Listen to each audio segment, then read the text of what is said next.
গীবত কাকে বলে চিনেন তো? নবী সাল্লাল্লাহু আলাইহি সাল্লাম বলেছেন, আতাদরুনা মাল গীবাহ, তোমরা কি জানো গীবত কাকে বলে? সাহাবীরা বলেছেন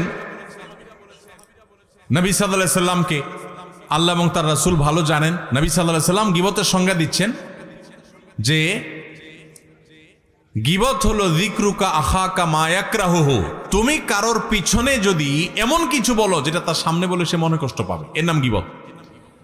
এখন একটা মানুষের সামনে বললে সে মনে কষ্ট পাবে, এটা তার পেছনে বলতেছেন, লোকটা এখানে নাই, তার অগোচরে আরেকজনের কাছে বলতেছেন, এটার নামই কি? গীবত।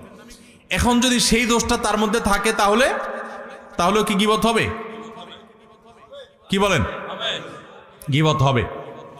আমাদের দেশে যারা গীবত করে, সবাই কম বেশি গীবত অনেক সময় হয়ে যায় আমাদের দ্বারা, আল্লাহ আমাদের মাফ করুক। গীবত করার ক্ষেত্রে কিছু লোক আছে যারা গীবত করে, গীবত করার সময়